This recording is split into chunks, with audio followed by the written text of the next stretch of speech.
Hi, I'm Eddie Burke. I've been the bartender at the Hollywood Improv for 40 years, and this is my podcast, Eddie's Bar at the Improv. We're rolling. Okay. We're rolling. We are rolling. Hey guys, this is Eddie Burke, and you are at Eddie's Bar at the Improv. I have a great friend and guest today, Kevin Rooney. Yes, Eddie. Good to see you again, pal. You too, sir. And Kevin Many nights at Eddie's Bar.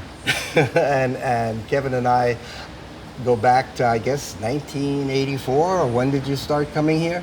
About 1,000 bourbons ago. Yes, easily. When did you start? I came out here in '82 Okay. to do the evening at the Improv. All right. I had auditioned in New York. You know, Bud and Alex came out to look for people for evening at the Improv, and I was, got on that, came out here to do it, and then got my little home base set up here. Did you audition at the New York Improv? New York Improv, Yeah. yeah. So when I came out here, I'd already kind of passed in. I came out here to do the show, so So you were already I was already in, and set. it became my little home base here. When did you decide? What made you decide to be a comedian, or is it just you? Did you just say? Well, I was a bartender, like you, and I was making people laugh behind the bar.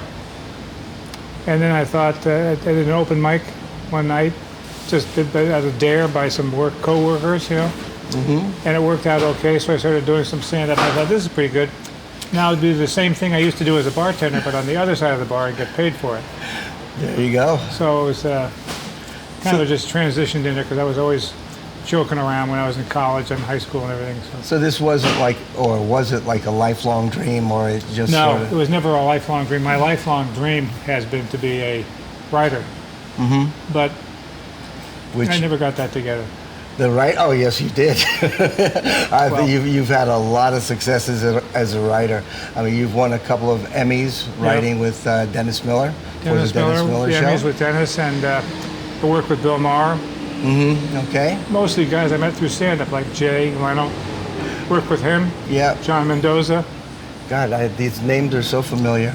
Yeah, and Bill. So stand-up was an entree into another. I did get into writing for television. But when I say a writer, I meant a real writer, like doing novels or short stories and like that. But I never could pull that together. No, huh? Well, no, I don't know there's why. still time. You can still do it. Well, I was lucky to get into the television writing. So my friend Jimmy Vallely brought me in there on Golden Palace. What used to be the Golden Girls became Golden Palace.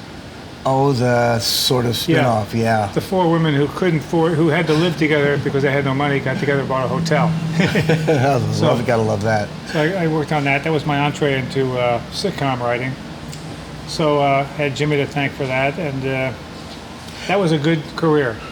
It was a good career. It's still, I imagine, is in the sense that you get residuals and that sort of stuff. But yeah, every once in a while I'll get a check for, I can go down and get a Big Mac or $2, yeah. Go to Starbucks.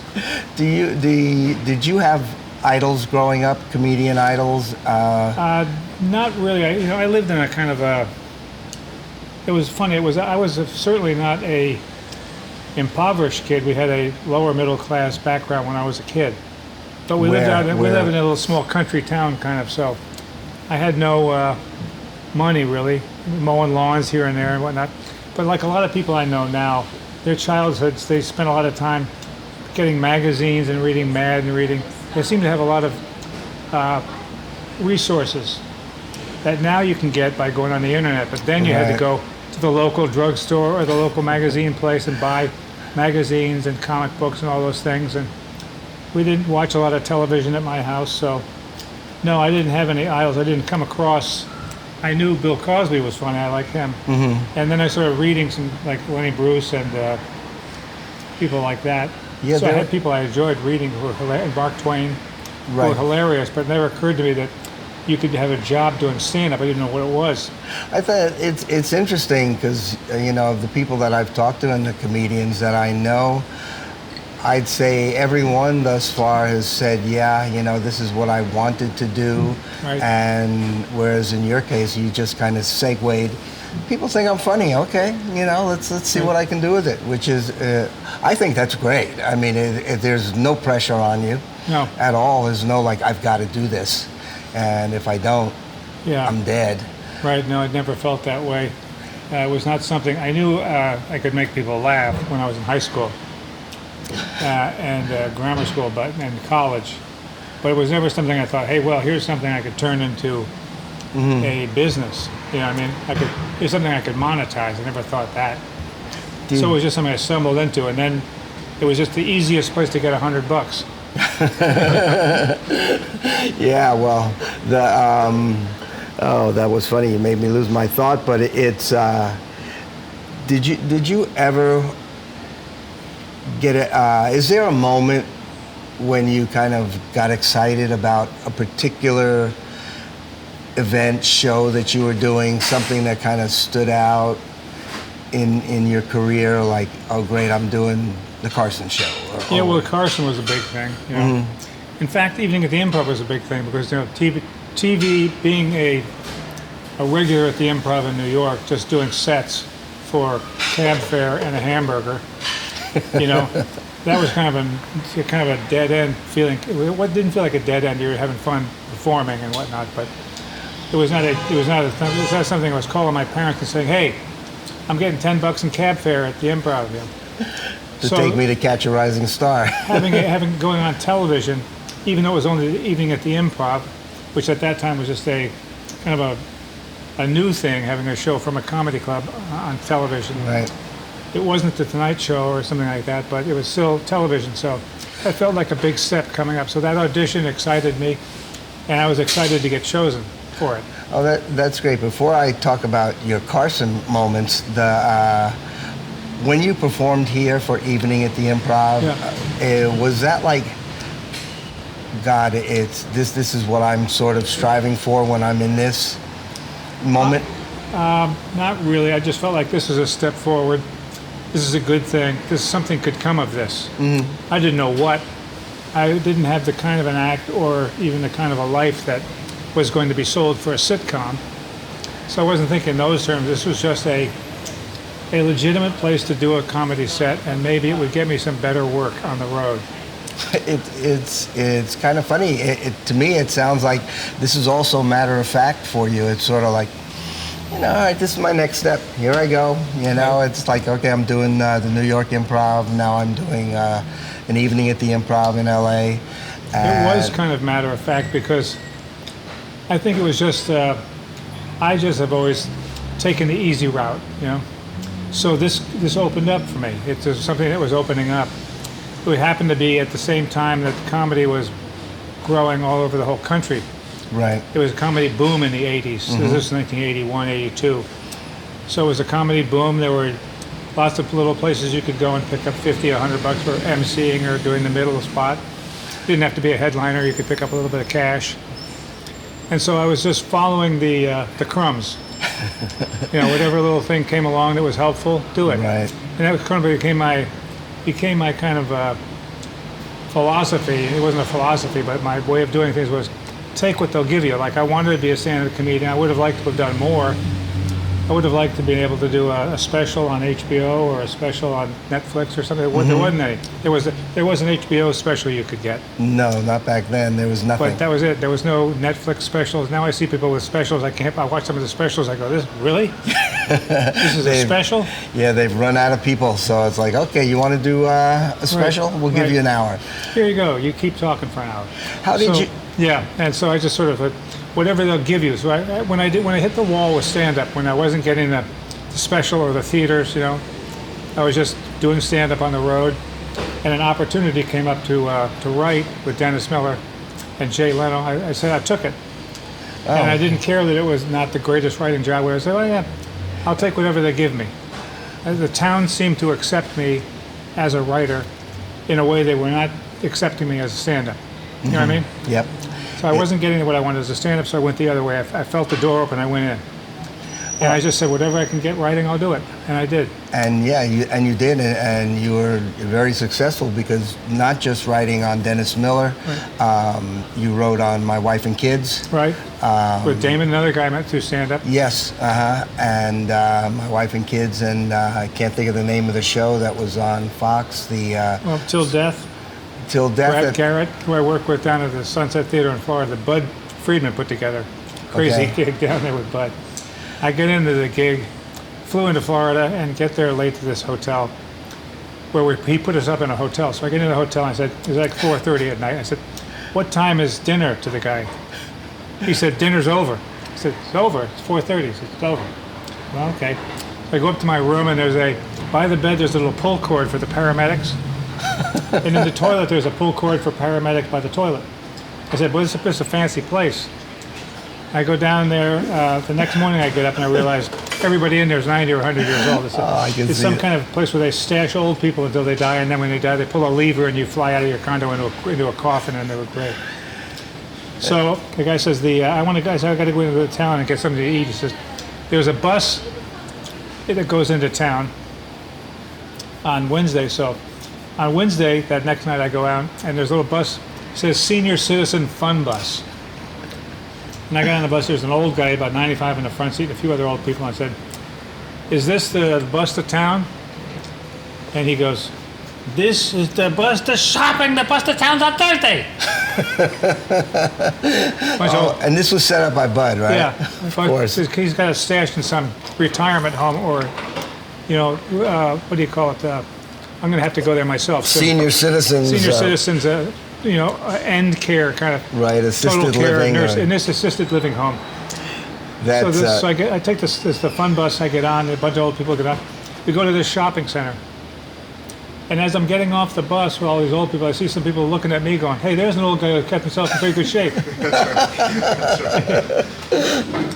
Hey, Jimmy Vallely. Come on over here, Jim. Come sit and talk to us. Oh, this is great. I heard Rooney came down from the hill. Yes, sir. Came down off the Good hill. to see Coming you. down from the hill, but older. Yeah. Like blows us has come down. Hey, Eddie. Hi, Jimmy. I'm good. How you doing? Good. I don't have my drink ticket on me. That's all right. I'll give you a drink anyway. No. Sure. You want a drink? You want water or something? You want a pita chip? No. Yeah, I'll get you a bottle of water here. Am I gonna? Eddie, tell him who I am. That's right. Jimmy Vallely. Yeah. Is that your name, Jimmy Vallely? Yeah, no, I haven't This changed is it. Jimmy Vallely, guys. He's was part of Half the a duo comedy team, yeah. called the Funny Boys. Thank you. Which was a very funny duo back in the day. Always nice to meet a fan, Eddie. And now you do producing, writing, everything else. Anything else this town wants me to do, I'll do it, Oh, Eddie. go ahead, take it over, Jimmy. This is talking good. about that philosophy. That's my philosophy. All right, tell me. They give you a job, take it. Oh, God, yeah. No, the number one job in Hollywood, and I think in all of life, the number one job, keep the job. Keep the job, okay? I tell that to all the young people. Yeah. Keep the job. Stay in. Yeah. That's you say that. I forget the comedian who did a show with Sarah Silverman on UPN way back when it was just starting. The show apparently was not very good, and he comes in one day, and I wish I could remember his name, and he goes like, "Eddie, I'm going to quit." I said, "Are you crazy?" I said, "First of all, it looks like the show's going to get canceled anyway." Yeah, right. Second of all, you're not take the money and run. Sure. It's better off. You're better off having the credit. Good thing about bombs and bad stuff is nobody sees it again. It does go away all by itself. Right. That's so, it. you don't have this thing hanging over you, So, yeah, keep the job. Yeah. Keep the job. And that guy today is... Oh, he's sweeping up over there. Yeah, he's selling real estate in New Jersey. It doesn't matter because, you just don't turn it down. I don't think. No, you've seen them all. Yeah, well, I've seen them all, and I've listened to all this stuff, and it always frustrates me that somebody will go like, I have no credits, nothing, but I'm turning this down. Yeah. Right. And there was another comedian at one point, whose name I remember, but I don't know if I'm going to mention it, who got a job writing on Saturday Night Live. had no credits, Right. 0 credits. They saw him perform here, Right. and they liked him, so they offered him a job. And I don't know if it was him or his manager that decided to ask them for more money. And lo and behold, they never even bothered to get back to him. Right. They just, and that's honestly the guy that's now selling real estate in New Jersey. Right. That's what he's doing, and he was getting spots here because he was funny. Right. But it's like your first job. Right. You've got no credits. Nobody knows who you are, and you're going to try and hold up Saturday Night Live for Right. more money. Crazy. Bye. Yeah. Yeah, well, it's this weird thing of like when you've been like deprived of any sort of valid, being validated in any way. That first drop of validation you get, it's like adding like a drop of water to one of those sponges that just pops up real quick. It's like all of a sudden it's like, well, Saturday Night Live wants me. Well, they're going to have, all of a sudden all that negativity that you've been eating for the last, Just 10 years to get there. But people read these biographies of people, and they take the wrong lessons. Like, well, I'm a big success now because I put my foot down and demanded to be me. I demanded to be, right. and they read that in that biography and they go, see, she put her foot down and said, I'm going to do it the way I want to do it. She's a big success now. And then they learn, oh, I'm going to do that too. The minute somebody asks me to do something, I'll say, fuck you. Give me more money. Give me this. You don't have any idea who I am. Yeah. That's how I'm going to get to be a big star. Yeah, exactly. They learn the wrong People lesson. don't get that. Yeah. How did you two guys meet? Date, the door at the Improv. J-date. J-Date? That's good because they didn't neither have one that of back us then. were Jewish, and I we know, thought that would be right. different. So that's how we met. And We were outcasts in New York. Yeah, and he Is that kissed where me you were in first- New York? He was at the Improv in New York. He and Jonathan. Well, I the wasn't final- at the Improv in New York. So you're- I was dating one of the waitresses Oh, at of the course, Improv, which in that's- some ways is even better. Is that Debbie? Yeah, Yeah. Debbie, and beautiful Debbie, and she lived right up the street. And I was living in a building called Manhattan Plaza, which is right around the corner from the old Improv in New York. And it's all comics and writers and actors and Right. performers, and Tennessee Williams lived there, and it was a Wow. Section 8 building. I'm not kidding you. This is absolutely That's true. why you were It was- there, but why was everybody else? Well, when these two buildings went up on 42nd, they're still there, 42nd and it's on 43rd Street between 9th and 10th. On 9th and one's on 10th, and they're connected there. And no one wanted to move into these nice apartments in Hell's Kitchen in like the late 70s. So HUD took over. And they said, listen, instead of just putting regular poor people, why don't we put actors and writers? They're poor. That's right, yeah. Creative poor people who are going to stay poor. Yeah, Right. and they were, exactly. Hands down. And we got there, and everyone was trying to get in, but there was like a waiting list. Well, I was married to Myra, had a daughter, Tanis, at the time. Tanis was about 3 years old, and we went in there and we said, let's get on the waiting list, And they said, well, you can move in right now. I said, what happened to the waiting list? They go, the only quota we can't fill is married actors with a kid. So those were the here hardest I am. ones. And down the hall there was a comic named Kramer, and Kramer had a kid, and he was in charge of the babysitting co-op. So I got to know this comic Kramer. He was a rock and roll comic and writer, but he stayed home a lot. And across the hall from Kramer lived Larry David. Oh, are you kidding? That's Wow. right, yeah. So Okay. LD, that's how I met Larry. And we all performed together at the Manhattan Plaza. One of those things like 1978. So that's the first time I really knew Larry, and I would hang out at the Improv in New York, and then I met a waitress. Oh yeah, I got divorced. But you still have Tanis. But yeah, Tanis there was a is little still here. overlapping there, but Tanis, and actually Myra and I are in Well, how did you and Jonathan get together? NYU. Oh, you met there? Well, yeah. you were both students? Yeah. Or you just kind of crashed in? Yeah, no, I just kind of hung out at Bleecker Plays.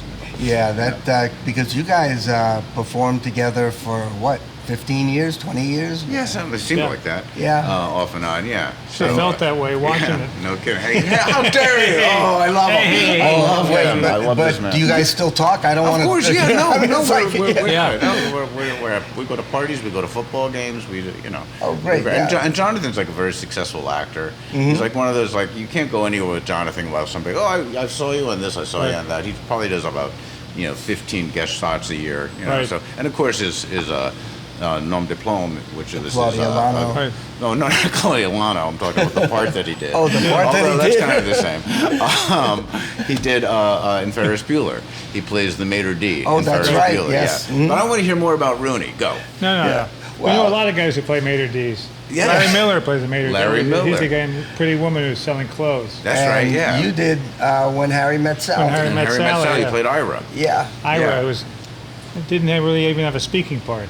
Well, you don't. The one did I what said was that? hello Ira. Yeah, but that's pretty good. Yeah. You What know. did Ira? What was Ira? Was he? Ira was Billy Crystal's ex-wife's new boyfriend. Okay. And sometimes I get recognized like in an airport. Woman said, she goes, "Hey, Ira," and I said, she goes, "Ira Stone." I said, "You actually know the character's Wow. last name?" I played the character. I didn't know he had a last name. She goes, "Yeah, you're Ira Stone."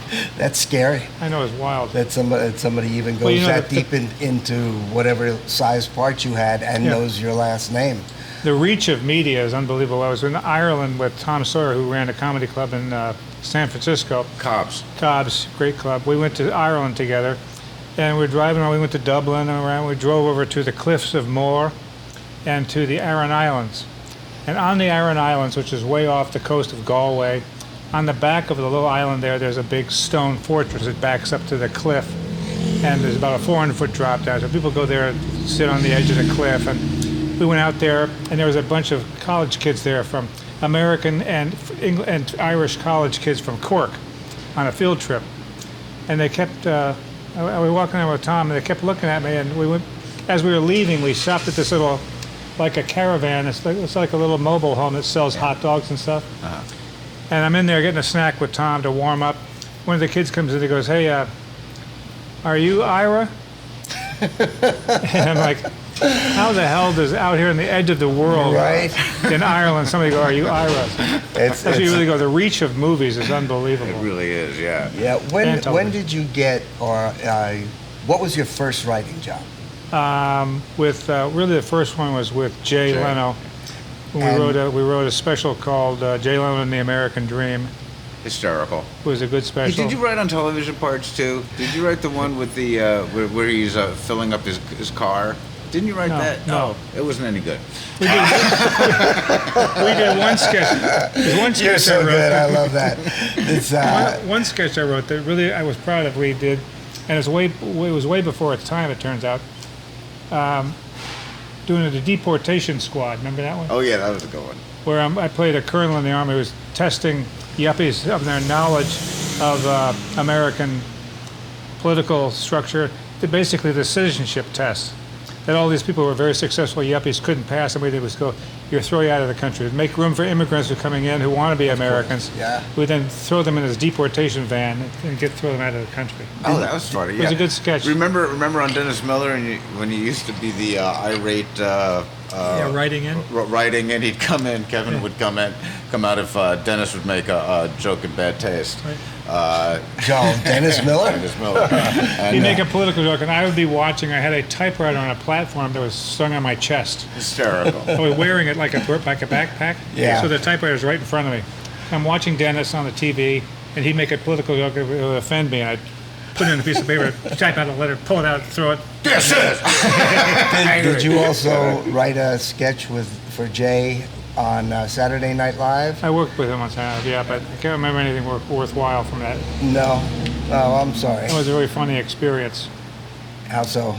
Well, at the end of the week, I was happy to do the week, and at the end of the week, as a little thank you for being there, I bought a paperback book for Al Franken and Tom Davis, who were the head writers, and for Lorne Michaels.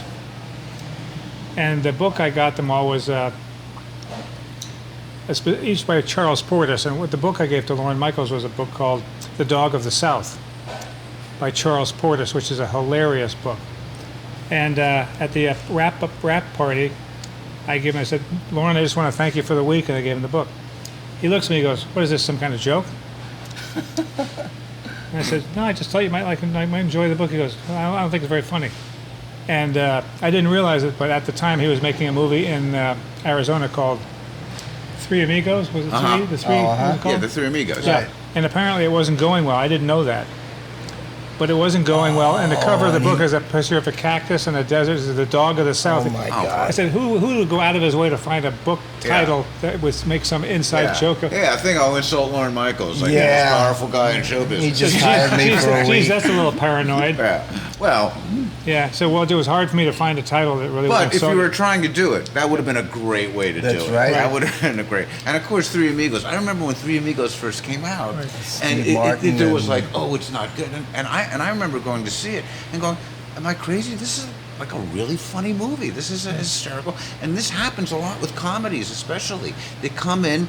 A couple of reviewers don't like it. They get bad reviews. You know, they get buried that week. Right. Yeah. You know, and then all of a sudden, like Caddyshack, Right. and these are movies that didn't get good reviews, but when people watched them on TV, they became classics. Whitnell Yeah. and I. Whitnell and I. Yeah. Well, you know, it's so funny because I Classic. thought, I didn't buy this book with this title to insult you.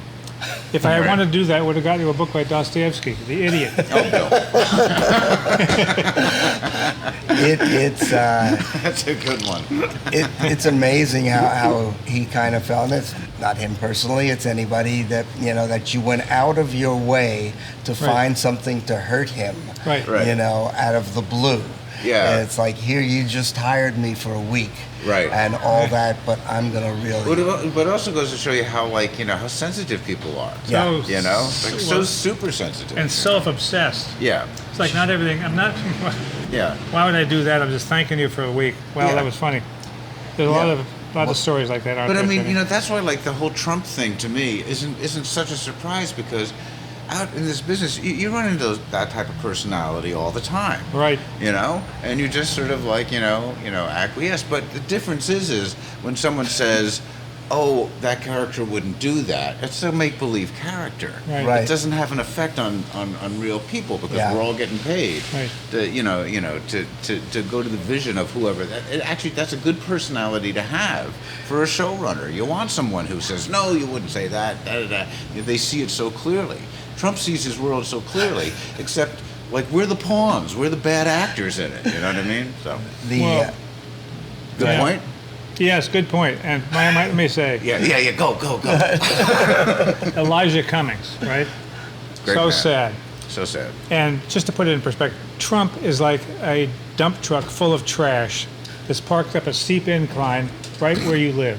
Mm-hmm. And Elijah Cummings was the handbrake on that truck. Yep.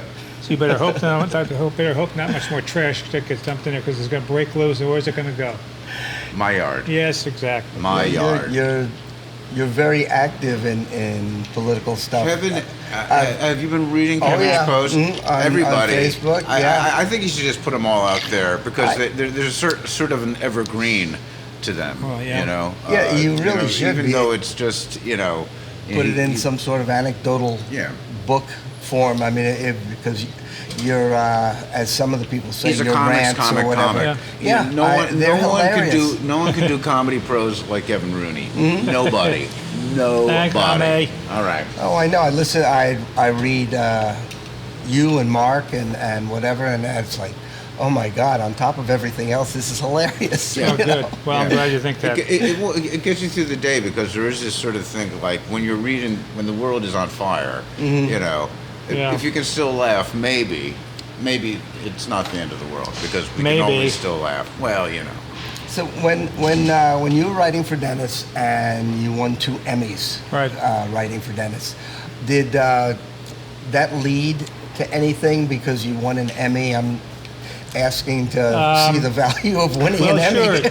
Sure. I mean, the Emmys themselves, I use them now. Look at the big pointed wings. Mm-hmm. I use them now to keep receipts on. Oh, that's good. Yeah.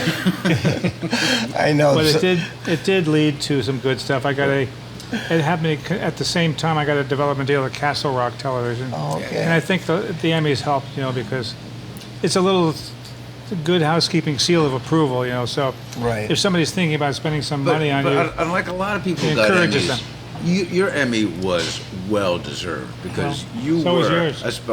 But you. At What was the, yours for, Jim? For Arrested Development. Arrested Development. That was right. the show that I meant. Did you wrote on that too? No. No. You didn't write on Big that. mistake. Okay.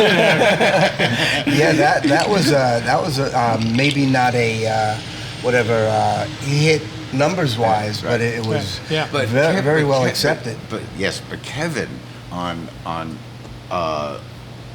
Dennis Miller, and he was, you could see that voice, those rants, which is what they were really known for. I mean, we had been hearing, Dennis Miller rants for years, except they were coming out of Kevin Rooney's mouth before he even knew who Dennis Miller was.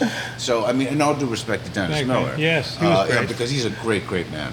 But What did happened? the job. But, Yeah, what happened? Right. He became I a don't sports know. announcer. I've toyed with that all the time, because how can somebody go so 180 degrees Right. in their political views? And it was like, well, you were either lying then or you're lying now. Money. And money. He smelled cash and being a conservative comic. And there was a lot Yeah. of money there. Sure. You Well- could see it. If you're over on the liberal side, then you could look over and see Rush Limbaugh and people like that making a fortune doing conservative. Well, you'd have thought he was doing okay, Yeah. without that. But at the same time, then he took it all to. Well, it started to go apart. Once he ended up on cable with a monkey co-host, he decided, I'm done. Well, I thought can he was make a lot of done on money. Monday Night Football or whatever that That was. was sure. a huge mistake. Oh, on everybody's part, it was. Yeah. You couldn't. Well, he thought it was Cosell, and Well, Cosell didn't, as much as Cosell also talked down to Understood the you, sport, yeah. he didn't talk down to you with these big words that you Right. didn't even understand. It's like at least when Cosell talked down to you, you went, It was stupid. you knew what he was saying. But Watching football was the one place where a guy could go home and say, I know what's going on. right. And if my wife asked me, well, what is that flag for? What does that mean, holding? He could tell her and he could explain it. When Dennis Miller says, that guy ran in there faster than Caesar crossing the Rubicon in the Valley of the Euphrates. All right. The wife's going, what's he talking about? What's the Euphrates? I don't know. I don't have any idea. The Browns are behind. That's all I know. Let's switch to bowling. I know what's going on. I know what the ball is. I know what the gutter is. oh my God, I don't think Dennis came in here very much. He performed once or twice, Yeah. but his brother, Jimmy, yeah. Miller, became a huge agent. Jimmy's a bigger force in Hollywood than Dennis is. Well, I don't think Dennis. Was he ever a force, really? Or more of a farce in Hollywood. a farce. Dennis? No, for a while, I mean, he had Sure. 2 talk shows, right? Yep. And I mean, Dennis had a very good. and I actually saw him not too long ago, and he was opening for Belzer. Opening for Yeah, Belzer. yeah. Belzer and Paul Schaefer were doing a show on Cleopatra's Barge in Vegas. Wow. And, How long ago was this? Right, a couple months ago. Are you kidding? Yeah, Wow. and it was it's Paul Schaefer's show. Yep. And it's a Okay. great show, by the way. Paul's got he's got a 13-piece sideman and Yep. great backup band. It's a great show, and he tells funny stories. But he had guest stars, and Yep. and Dennis goes in and he tells a hysterical story about the first time he met Sinatra. Yeah. And it's just like, oh yeah. Yeah. I love this guy. That Right. guy I love. He can tell a story, and I used to have a great time with Dennis. We had great times together, and Yeah. it was sad to fall apart with him, but because he was funny and he's really smart and he was great with words. His black and white special Oh yeah. was fantastic. Yeah. So it was a great break for me to be associated with him, and that show led to some good stuff. The Emmys did open some doors, and it led to a good career that Jimmy got me into. Jimmy got me into television writing. The scam of scripted entertainment. Which show did you? He started on what was the first Golden one? Palace. Golden Palace, yeah, which was the Golden Girls. I was on Golden Girls, and then Right. we did Golden Palace. And there's little nuggets in Golden Palace that are really funny. I found some we did some Kevin wrote really a couple of good episodes. Yeah. How long did And- Golden and Palace run? like a year. Yeah. But it was Yeah, like it's a if spin-off you look of- at the numbers now versus Right. But it was like, it wouldn't have been the way I would have gone with the Golden Girls. I always said, hey, let's put Tony Randall, keep him in Florida, Right. But for some reason, they decided to go this way. Yeah, you've had a lot of good success too, and Yeah, I mean, yeah. well, you've written on like you said, Arrested Development, and your writing is, I mean, it's great. It's legible. Yeah, well, what a lot of people don't understand is because we see actors spouting the words. Meat puppets, we call them. Yeah. Well, The meat puppets. well, the words come from you, and it's like without those words, I'm sorry, improv just isn't going to work for Right. the most part and stuff like that. But the stuff that you guys both have written. But also the secret thing is, and the hardest thing to crack, and I think you'll agree, is story. Yeah, Coming up with story's stories. Dialogue is easy. We're doing dialogue now. Right. You do dialogue all the time, Right. but stories are hard. Those are hard, and the business has changed so much, and I think really for the better. Because when you look at the stuff that the constraints that we had in the '80s, you couldn't say, you can't do, they were like, you could do something about drugs, but it had to be, they were the worst things. You couldn't go into any sort of nuance on anything. Well, And you in the can 90s now, too, and yeah. you can't. I Yeah. mean, there's the political correctness, and Right. there's like, which I hope we're getting away from again. I go back and forth Yep. on that. I do think that the Twitter thing is an unreliable narrator of the country's, how they're really feeling. The squeaky ones. But there is something too, for me, and this is like, once people realize, I think once like the Catholic priest stuff came, we saw these like molested, guys were molested as boys. And we're getting into some territory that makes me a little uncomfortable. Oh, I'm sorry, Kevin. I triggered you. But that's the point. It's like all of a sudden, like those sort of jokes. Once the audience took it in, it's like they're just not that funny anymore because there was like it was such a weird thing. A guy having sex with kids. That's such a weird thing. Well, over the last still a weird 20 thing. years. Is it? It is. Oh, that's right. It is a weird. You see, only Kevin Rooney can get a joke out of that. It is a weird thing. It's You're still right. a weird thing. Well, isn't that where your audience comes in? I mean, it's like if you can't stand exactly, but it takes an extra thought. It takes a Kevin Rooney to talk about that subject, and everybody laugh, going, Well, you've got with your political correctness, you have all people now, comics not wanting to perform because it's like my act is this, and if you do not like that, then that's fine. Don't go, don't come. Right. But instead, it's gotten to the point where now some, I don't know, clubs, but TV shows won't put people on because they're so politically incorrect. Chappelle on his Netflix special. Oh, you mean the one he got $30 million for? Yeah, oh, that one. a little politically incorrect, but it's But funny. no, very politically incorrect. Yeah. And what he did that was so brilliant that I thought was in when they shot it, he made sure that the audience, it was like they were around the stage. So when he was doing his politically incorrect jokes, we could see an Asian woman behind him laughing at the same time. And it's not like, they didn't cut her in. It's like he's in the shot, she's in the shot. And it was like a really nice unconscious thing. For the most part, most people understand, okay, we're telling jokes right now. And sometimes... I used to hate those shots when that's a great way to get that shot in there because otherwise it's really heavy-handed. Like It's comic does a politically incorrect joke and they cut right to a guy. Yeah. Hey, look, here's one of those people laughing. Yeah. Like with Don Rickles, they cut to the black guy laughing, If you guys were starting today as stand-up Oh, comics, God, I'd be so tired. It's We're like too it. old. We're too old to start right now. No one wants us. do you think your humor would be the same as it was back then? Would it be different? Do you think it'd be acceptable to the audience today? No, there's one bit that there's a couple of bits that certainly we did that would raise eyebrows, but it wasn't meant to be anything other than funny. Right. And the other side is I don't want to talk about it. Oh, okay.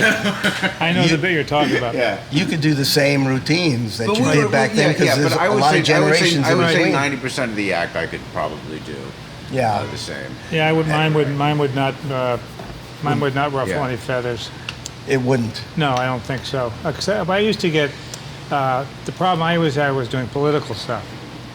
Like go down to Orange County, which is very Republican. I remember down there. Yes. I just mentioned Nancy Reagan's name, and the whole audience would like cinch up like you would if you were in a shower and a stranger lightly touched your anus. Right? You know, as they go, oh, don't mention Nancy Reagan. Don't.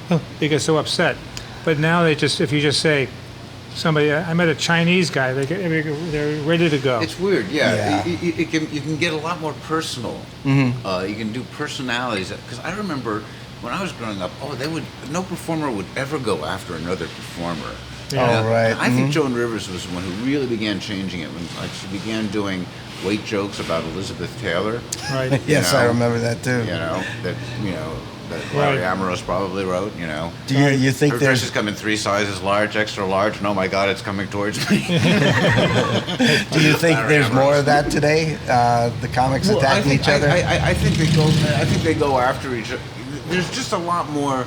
You can go after specific things. It's weird. Like, you're right. Like, in some ways, things have gotten a lot worse, and in some ways, things have gotten, better. But at the end of the day, I think South Park is the one that gets it right all the time for me. Yeah, South Park, they do great. I think that those guys just get it right all the time. Well, I think back to the days of when you guys were starting and you had like, you guys and Jerry and George Wallace and all those. I never found comedians attacking each other, at all. Right. Whereas today, the first time I ever heard it was like Kinnison feuds. versus Goldthwait. Remember those? I don't remember that one. They began yelling at each other, through the talk show thing. It kind of started that. Right. Wrestling.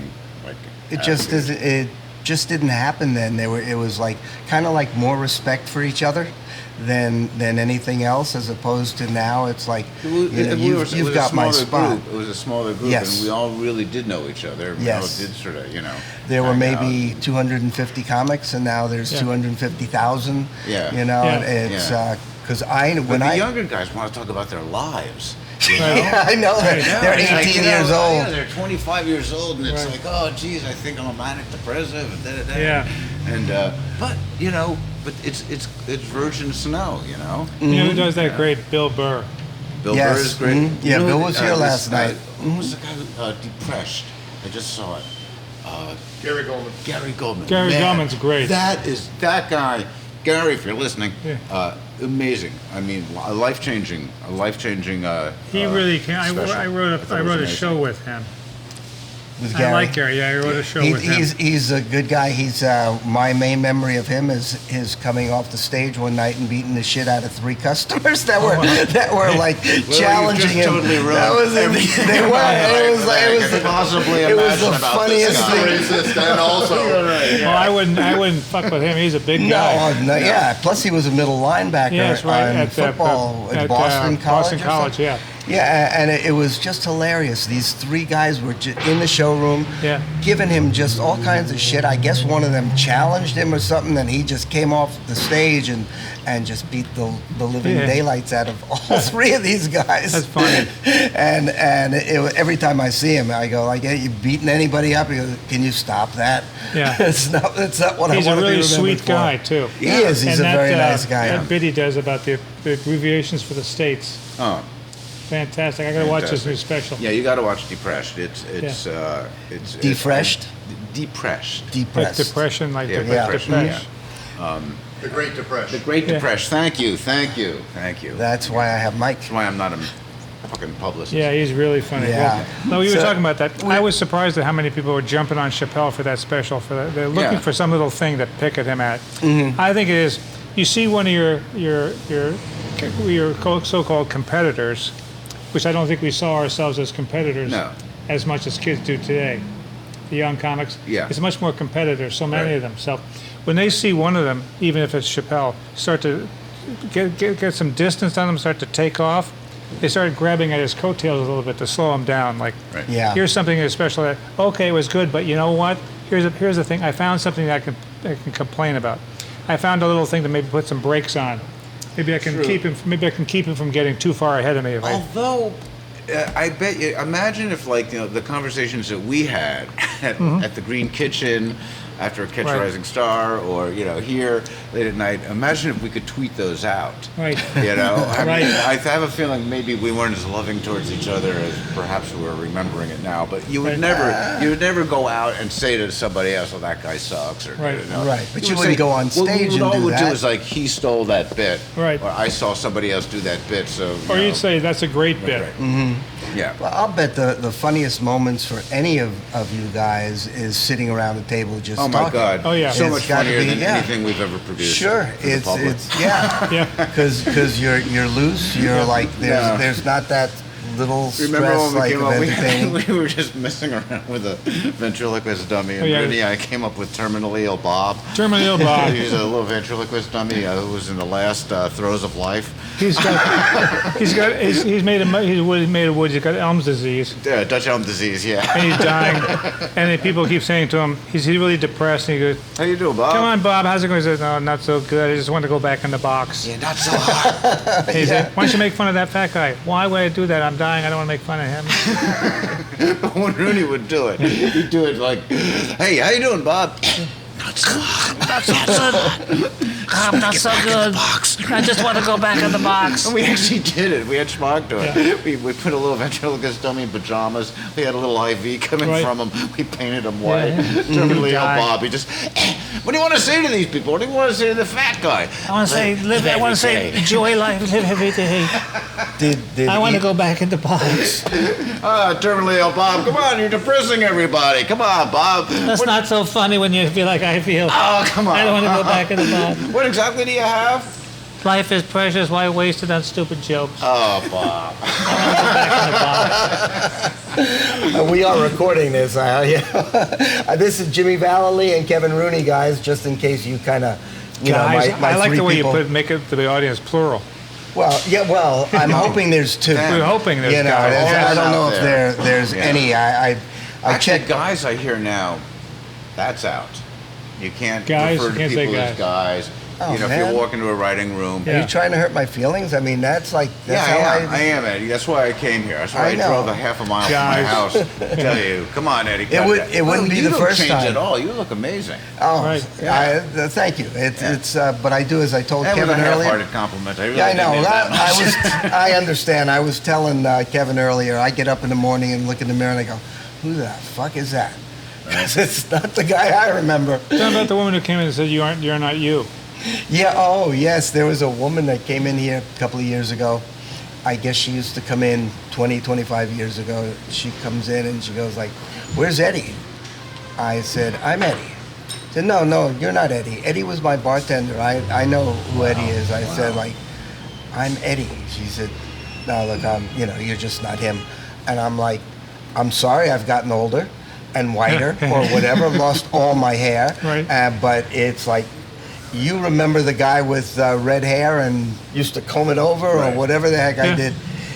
This is him That's now. funny. You're not and, you. Yeah, and I've had people come in and just the reactions are weird. You don't remember me? Right. Well, I saw you last 25 years ago, Uh-huh. and you might have been a regular then, but Right. there's only been 6 million people through here since then, and I'm sorry, and people will get upset. Right. Well, when I walked in, I just thought that was Mario. Mario's seat. What do you think of Mario's seat? I'm in this seat. Mario was on about a month ago. Yes, I love his Mario. episode is out there. Mario, forget about the $50. Come back. I miss you.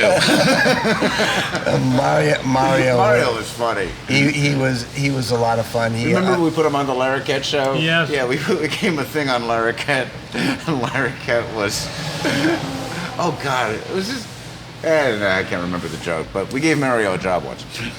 It was reassuring. And then I come in here, Yeah. Mario would be in this seat, always, Right. which always. I'm kind of nervous about being in. Right? Oh yeah, yeah. And then Eddie would be at the bar. It was a very reassuring place to come. And it was a really great place to come, too. Oh because yeah, I think probably the early '80s, which is when Yeah. we got here. And I you think it really was, that was the heyday. a fun all of the time to 80s. be here. it was a place where, at that point, it was almost like a great Parisian cafe. It was like the Dumago. Yeah. where Hemingway used to hang out. You could go. This place in L.A. was go down to the Improv where we would have art displays occasionally, but there was always somebody. Bruce Willis, John Goodman, all those guys. Sure. There were so many people hanging out here. It was such a vibe. The comedy community was so I tight. played both clubs. I was one of the because we were one of the only acts that played the store and here. Right. Because Mitzi found out like after a couple of weeks, and she was like she called us up and I was ready for her. She was like, I hear you playing the Improv. You gotta pick a club. What happened to Missy? That's an amazing impression of Missy. Oh, thank you. It's an amazing Mitzi. Right? Well, I got to do it. Right? And I said, yeah. I go, but are you willing to give us, twice the spots? Because, like, we're two guys. We're a comedy team, and we don't sleep in the same bed and we don't finish each other's snores. I go, that was funny. Right, yeah. And she was like, or s'mores. Like, and I go, and I have a kid. And she goes, you can play both clubs. Okay.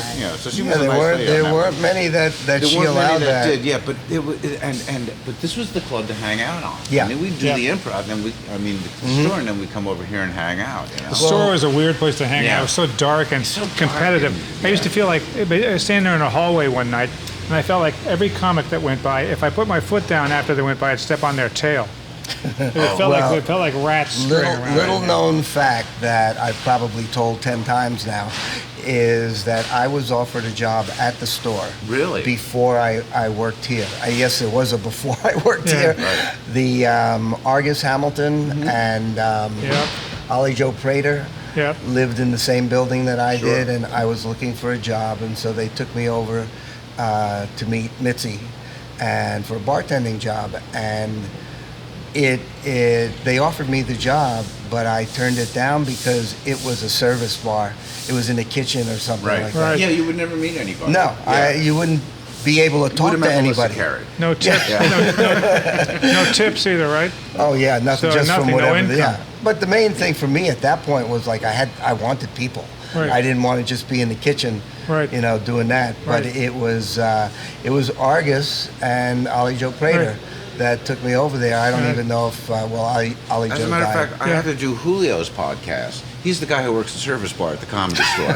And he's got great stories about what sort of drinks he thinks the celebrities liked. You never really met anybody. But, oh my God, Julio's place. Every celebrity I serve, what do you want? A beer? Scotch and soda? Yeah. You mean you want sex on the stage? Yeah. Look at me. Yeah. Bartender, not mixologist. Yeah. Right. Bartender. Right. Scotch and soda. Right. Nothing else. But it was interesting because then, like I guess about 6 months later, I ended up here because I don't know if you guys. Well, you probably When did know. you start here? This is '79. This is my 40th anniversary Wow. month. It's like I've been here forever and a day, and it's been a trip. It's probably the greatest part of being here is the people I've met, you guys, and all the comedians and everything. And the interesting part is that 99% of everybody is just nice. People always think because they hear the bad stories or whatever that, most of them are just jerks or whatever. Because people will ask me constantly, who's not nice or whatever. And I go, first of all, I wouldn't tell you. Right. Second of all, I would tell you that most comedians are just nice people. They're people, Right. that just happen to be comics as opposed to lawyers or doctors or what have you. Right. But the Just happen to be hollowed out, needy people. there's just like a little thing missing up But there. there's hollowed out needy lawyers. Oh yeah. Oh, of there course. sure is. Needy, Teachers, they're everywhere. But it's been interesting from my perspective because of, like I said, the people that I've met and the reactions Look, you guys know me. I'm not the easiest person to get along with at times. I get a little grumpy. I don't know You're that. always great. No, but you were grumpy. But you were grumpy because you were trying to run an entire bar, and I never let's thought be you were honest, grumpy. Bud never thought that this was a two-man operation, and they were nice when it was. Yeah. You know. I never thought you were grumpy. I thought you were busy. Yeah, sometimes. busy. Yeah, I never. Okay, I never like that. knew you as, I'm going to use that. as grumpy. You know. Oh, yeah, But man. you were always, when my first Tonight Show shot, you've always been so complimentary about that. I mean, yeah. came Your down here and I Tonight- turned it. okay. We watched up here at the bar. There was a TV up there. You turned it on for the bar here, and we watched it down here. And you've always been very complimentary about it. It was a good night. You did the best set I have ever seen on the Carson show from any comic I know. Yep. I mean, it was, you came through that curtain. I remember this. You had this big shit-eating grin on your face. Yeah. The audience just started laughing right away, and they never stopped. Yep. Right, They laughing just- at my bald head. And no, it was Look just... at it now. It's still funny. Yep. I was talking to Scheidner about it yesterday. We were reminiscing a little bit about it. That, because I was bald, I turned around and I said, I'm that old guy now, and I turned, you give it, does this look familiar to you? And I turned around like an old guy in a car. And I adjusted the rear view mirror, and then I would use my hand like waving out the window, like waving people around me, going, come around, come around. And the audience laughed at that image of the old guy get in your way in a car. And I realized every time I waved my hand around, like come around, I could get a laugh. Mm-hmm. So I just started, I threw in a few more hand arounds than I had planned on. Well, getting back to that was a highlight for me. Oh, Watching you on that show, Watching it down here was a highlight for me. Well, look, that's what we're all about is to him put on stage comics is on. amazing. Reading him, but nothing beats being at a barbecue with him. Nothing beats just watching Kevin Rooney, a couple of beers in him, just take the town to task. Oh, Thanks, look, Happy. there are you guys, that are funniest when you're just like this. Right, hanging It's out. like Heckle and Jekyll, and it's like it's Well, that's just not fun. the most, relevant reference I've heard in a The while. politically but, politically the Cabbage incorrect. Patch Yeah. Kids or something like Yeah. that. Something else. The Cabbage Patch Kids, or maybe Laurel and Hardy, or whatever. Laurel and or- Hardy. What about Rooney and Vallely? Rooney and Vallely. Yeah. That'd be good. That could be a new act. I like Jim that. and him. Jim and him. Him and Jim. I love Kevin, this guy. thank you so much for He's being Jim here. and him. Bar Jim. Hey, Jimmy, I'm so glad great you to did. have you. Thank you so much. Well, yeah, this Carol was told me great. you were down here. Well, I guess if he's leaving, I gotta leave. No, are you rapping? Yeah, we're Okay. good. I Yeah, think we'll wrap up. this has been great. Nice chat. I'm very flattered that you did this. I'm very flattered that you even stepped in, Jim. Oh, thank you very flattered. much. Thanks for It's asking me, Eddie. Hey, I couldn't, it's guys like you. I couldn't do this without you. This is what it's all about, to find out, your memories and stuff like that. Thanks, Eddie. Oh, cool. Appreciate it. Thanks. Did I say that That's great. right? Okay. Well, again, thanks again, Sure, to both Eddie. of you. Thanks, Love man. you, Eddie. Great to see you too, again. You too. Thank you for all the drinks. Oh, Yeah, hey, thanks, pal. they can keep on. You want a drink? Nah. Slow Thanks, down. guys. This has been an experience. I hope you all enjoy it. And until next time, peace out. Jimmy Vallely, Kevin Rooney. Bye, guys. All right. Amen.